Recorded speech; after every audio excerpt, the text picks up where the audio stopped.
What would you prioritize? Housing for vulnerable section or nation's energy security? Let's explore.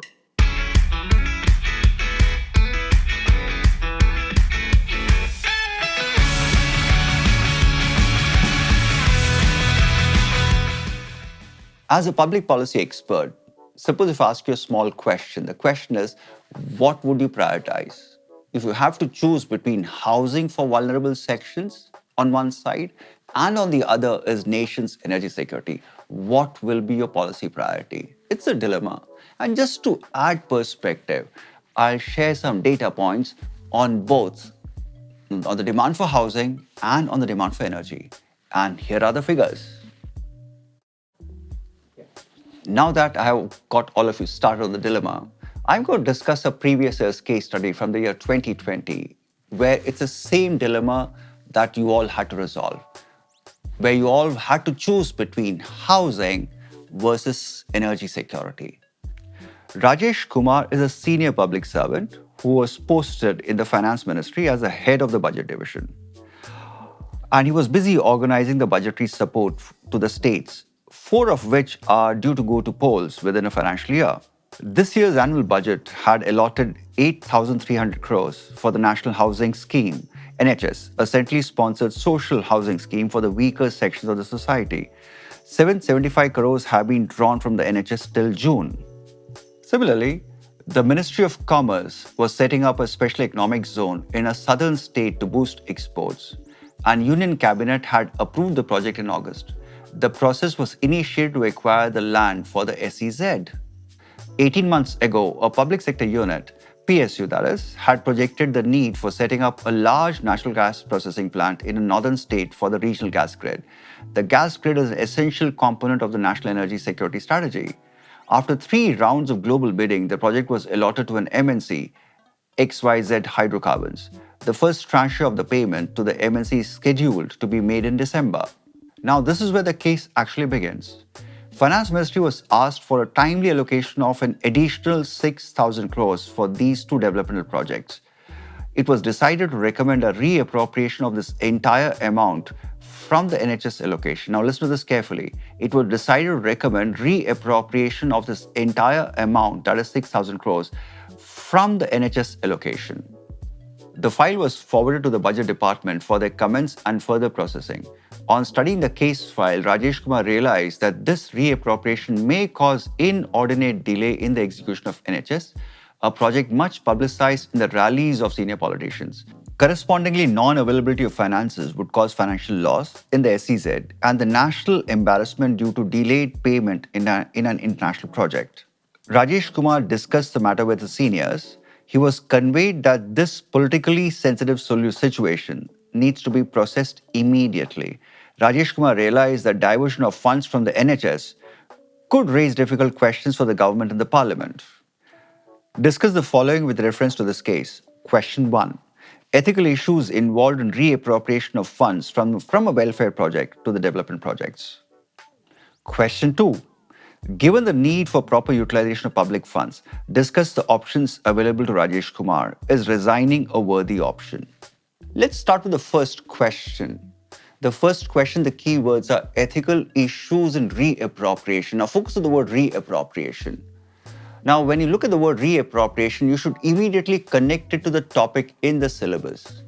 If you read the syllabus very carefully, there's a topic in the syllabus called utilization of funds, utilization of public funds.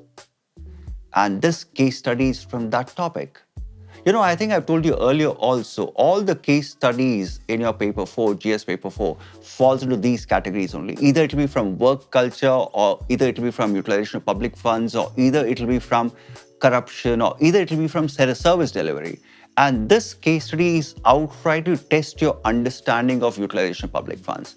That's why they're given exact figures. That's why they're making you make a choice.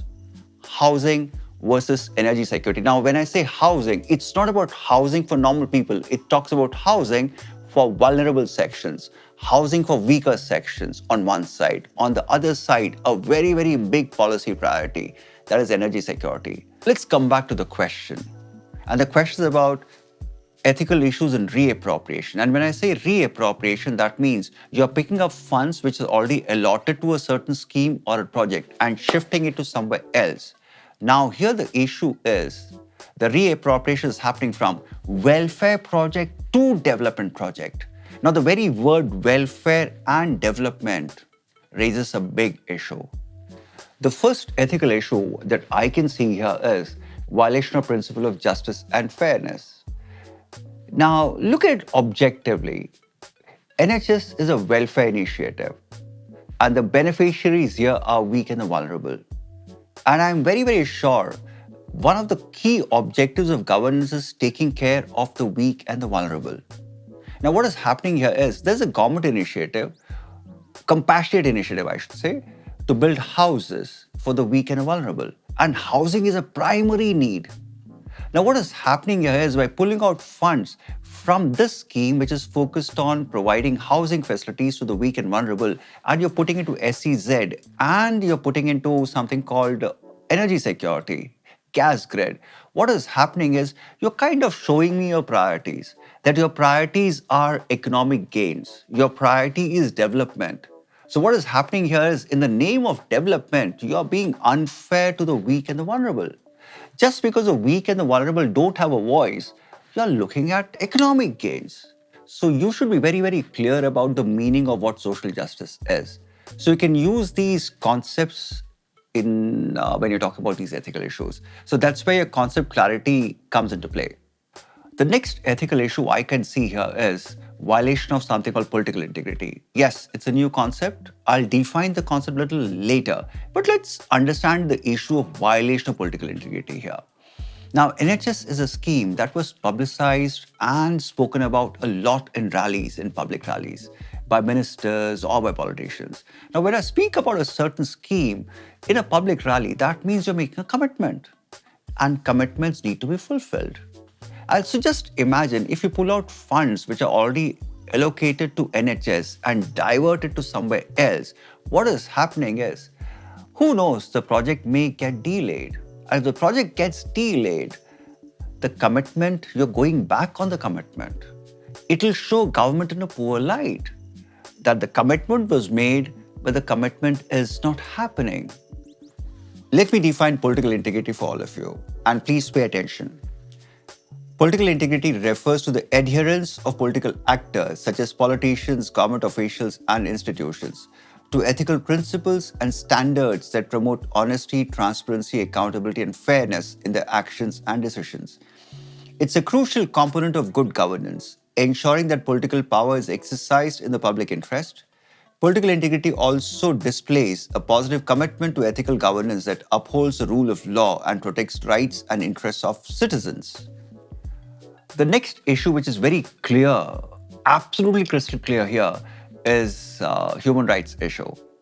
Housing is a basic human right, and NHS was a commitment to fulfill that basic human right. And remember something, housing contributes to well-being. And one of the biggest goals of any government in the world is well-being of the citizen. Right to adequate housing and shelter is an extension of right to life in India. And this is also well recognized and internationally accepted human rights. That's why I said denial of housing is a violation of basic human rights.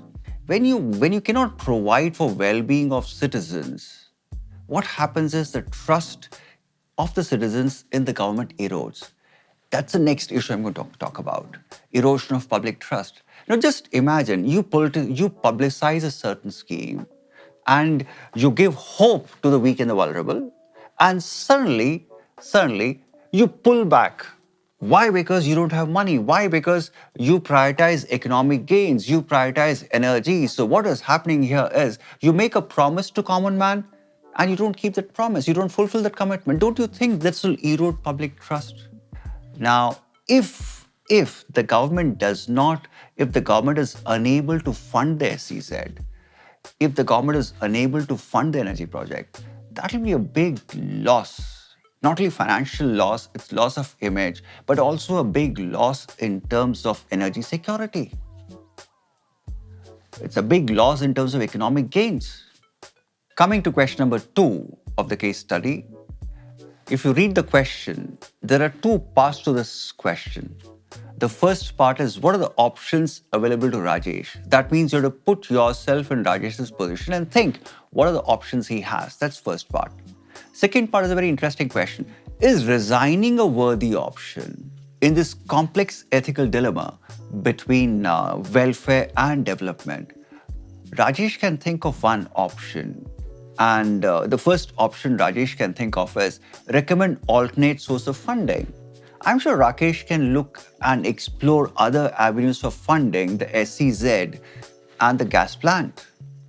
And the other source of funding can be pulling out money from less critical projects or asking for more budgetary allocation from the central government. Some alternative can be looked out. Some alternative ways can be explored. By looking for this alternative ways of funding the SEZ and the gas project, what Rajesh is ensuring is he is ensuring the integrity of the NHS scheme. At the same time, he is not compromising the development also. Speaking of alternative source of funding, Rajesh can look at something like Vietnamese model of SEZ.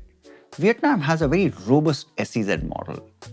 And if you study Vietnam's SEZ model very carefully, what you'll notice is Vietnam's SEZs have been developed predominantly by private investments.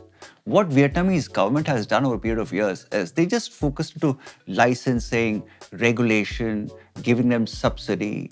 That's it. That's it. Basic infrastructure. Rest all is private investment. And private investors didn't mind investing in Vietnam SEZs. Why? Because the country gave them great locations, good facilities. So that's a good way to fund SEZs. Here comes an exam advice. Now, when you're giving options or when you're suggesting, when you're giving solutions to a problem, what you can think of is giving such analogies also. This actually adds weight to your argument. Because if you just write looking for alternative solutions or let's look at alternative ways of funding, if you can give me a model like this, the examiner will be impressed. The second option that Rajesh can think of is recommending partial reappropriation. Now, by recommending partial reappropriation, what Rajesh is doing is he's trying to save both. He's trying to save the NHS also. At the same time, he's trying to ensure that the SEZ and the gas project also takes off. By doing this, he's trying to balance welfare and development both without, by the way, by doing this, what Rajesh is trying to ensure is the welfare initiative is not impacted huge. So that is why partial reappropriation can be a workable solution. The third option is Rajesh can be transparent with his seniors and he can communicate openly with the seniors and tell them very clearly that by reappropriating funds, it can be a big political mistake. Why? Because it has huge ethical implications.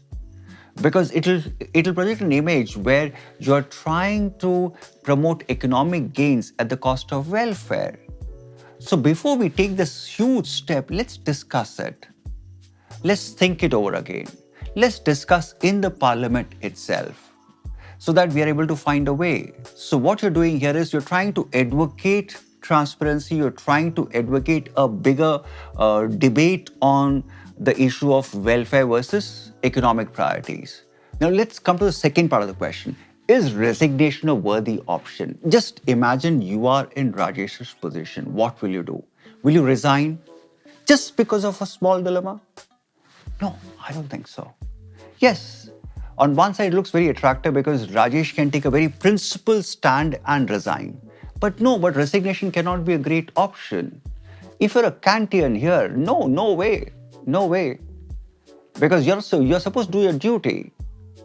And besides, by withdrawing, by resigning, you're withdrawing yourself from that position where you're able to make an impact.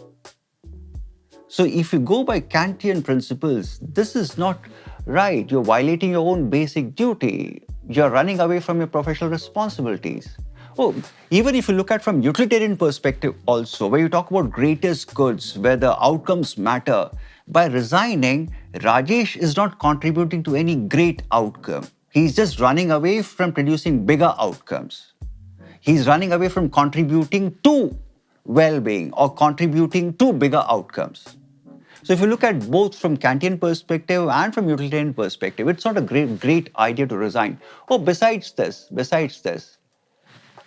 If you look at virtue ethics perspective also, Rajesh should be wise here.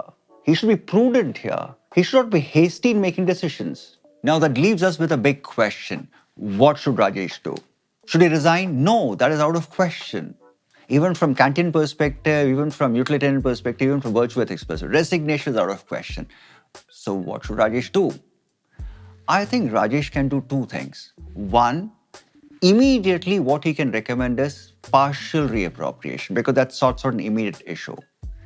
While next step to this, what he can do is he can recommend or he can look at alternative methods of funding, something like Vietnam's SEZ model. I think these two are very workable options, immediate and long-term both. Oh, speaking of immediate and long-term, remember this, whenever you're giving options, try to split it into two, immediate and long-term. It always gets you marks. As we close, let me come back to the earlier question. What was your priority, housing or energy? What was your thoughts? What were you thinking, by the way? Housing comes first, energy comes first. Keep thinking, but I'll give you a clue. If you look at the budget that was presented this year, 2024-2025 budget, you will see policy priorities are mentioned there. And surprise, surprise, housing is fifth, energy is sixth. So officially, Government of India also thinks housing is a bigger priority than energy. So you have your answer there. So next time, if you want to do your case study as well, remember a couple of things. One, have models like I just spoke about Vietnam SEZ model. Have such information handy. And next, make it a point to read government documents. Follow what government is doing. That will give you a clue to which side you should go. So with that, I'll close today's session. Happy learning. See you all soon.